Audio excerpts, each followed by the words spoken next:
Keeping venomous reptiles is an unforgiving hobby, requiring proper training and lots of experience. One simple mistake can be the difference between life and death. Remember, the most venomous snake in the world is the one that just bit you. There are no venomous snakes with training wheels. Just because you see Viperkeeper handle snakes a certain way does not mean you should try it too. Hello, Mr. Brown.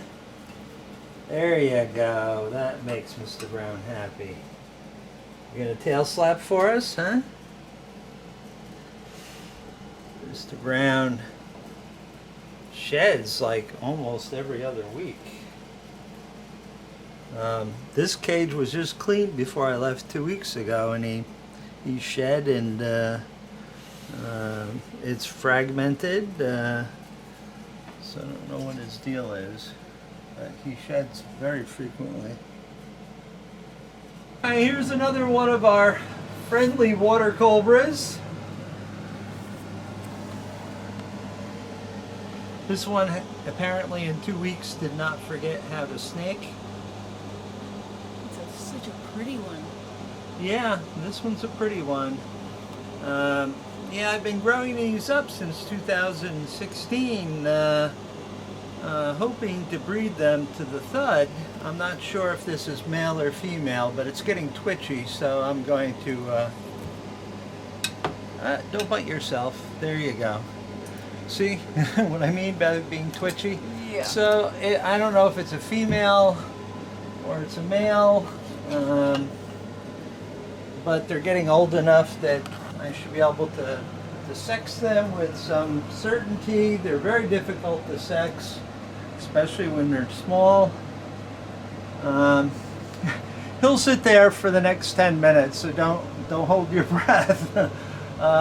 It takes him a while to sort it out. It takes this guy a while to sort it out. Hi, Mr. Speck. Oh. Oh, easy, dude. When you get too excited, you end up with the mouse in the wrong orientation. I have it. I'm sure your heat sensors can see it. Come on. Well, that worked pretty well. That'll go down to shoot fairly easily. Let me get him some water while we have the cage open and his pointy end is occupied.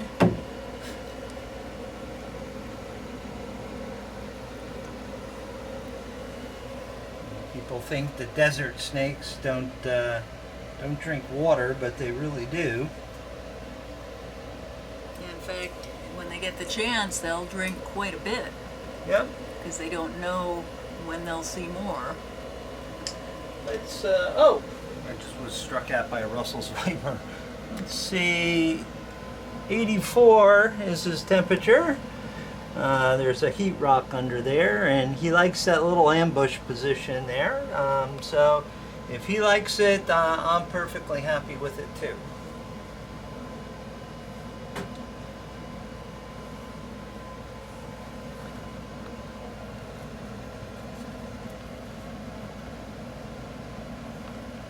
Mr. Milo's shed. Yeah, I see that.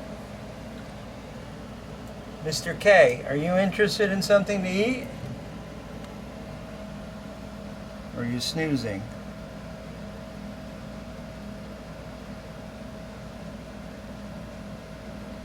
What is your affliction? Normally you're climbing the walls. Oh, you were snoozing. Lori was I showed Lori a picture of one in the wild that somebody took in the range, and it had beautiful orange markings, and you can only see remnants of the orange markings that he had as a juvenile. He had really, really beautiful coloration, and he sort of went black on us. Oh well. Enjoy.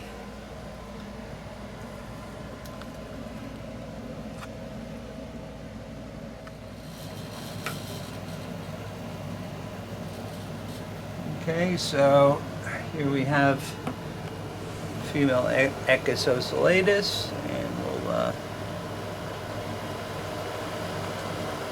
See if she wants this gecko. She ate one last week. Looks like she'll eat this one. While we're here, we'll have a quick peek. I mean, I only see one surviving egg, really. That one's in good shape, all the other ones are bad. So we're just gonna leave that one cook. That makes me sad that all that hard work by those moms, didn't work out. But at least somebody's gonna have an offspring. So the painted lancet here, you can see her sort of hiding. Oh, now she's gone down. She's disappeared behind the stick. There she is. That's Miss Bobbitt, as we call her. Painted lancet, Bothrops stiporus. She's always looking for a treat.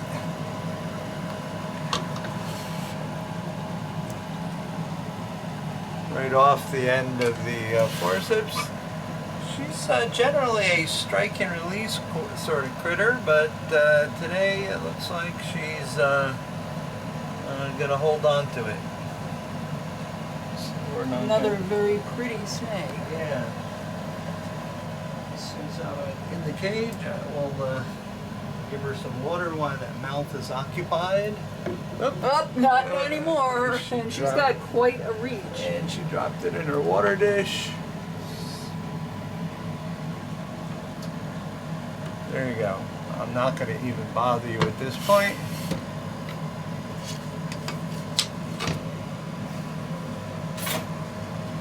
Yeah, snakes feel very frightened when their mouth is busy eating.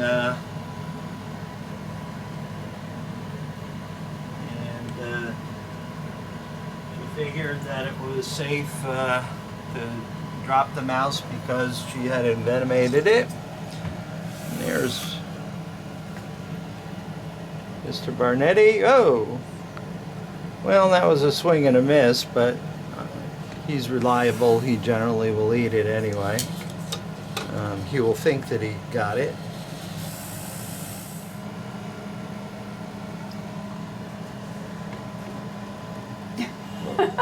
That's it. Just in, out, and back in. That's all we ever see of this one. Well, she obviously didn't eat that.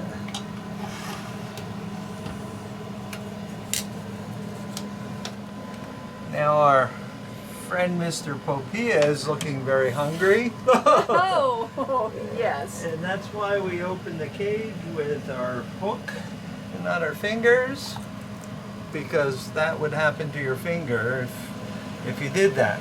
Now you notice in the opening that I've used for years and years, you know, I did that to make the intro quite exciting, and I fully expected those animals to do that. So I got my fingers out of Dodge as quickly as I could. However, you know, since I don't want to get bit, and I don't think I need to do anything sensational to attract people, I use the hooks and be on the safe side. Our rough death adder. Where is it? Has shed right at the mouth of the cave.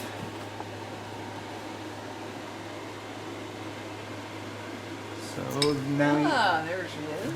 boy, she's certainly got a mouthful of substrate with that one.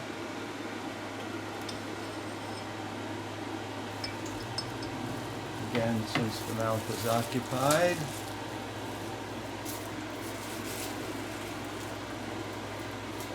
Change out her water bowl, we'll replace it later. Rugosis is from the dry side of Papua New Guinea. This happens to be a perfect shed. There's a wet side of the island and a dry side. You can see some very nice eye caps. Very nice shedding. I obtained this animal from my good friend Dr. Bob, who is no longer with us. Hopefully I can find a male and keep his bloodline going. But I haven't seen any imports from Indonesia in so long. my only hope is somebody's breeding them in Europe, and I'll be able to obtain some, and she'll hang on long enough for me to breed her. Hopefully, she's old enough now to breed, but if I get a baby, it may take a couple years before it's ready to breed. Under the category of highly unusual occurrences, this female Russell's viper has decided to redecorate her cage by moving her hide forward against the glass, and she's up on the lip. I've already checked because I saw this and I just couldn't believe it, and I asked Lori, I said, you didn't do this by any chance? And of course she said no, and I was like, wow, I've never seen a snake in all the years. I've seen them move their huts around, but not prop it up against the glass to use it as a ladder to climb up on top of the ledge here. So you can see a little bit of the snake's coil right there. But this is quite remarkable. So I will take a picture of this and post it because no one will still believe me, but the Russell's Viper actually did this.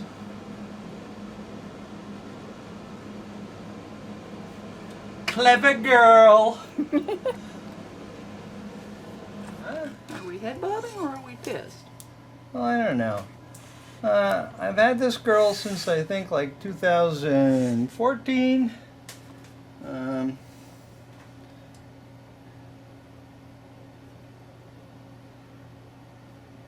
She's not the best feeder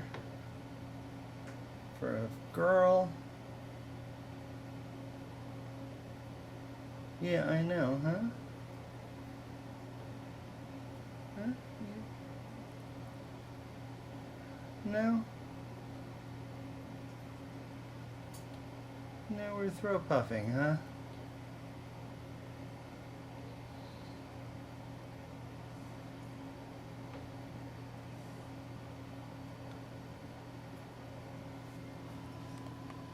No, we're not interested, huh?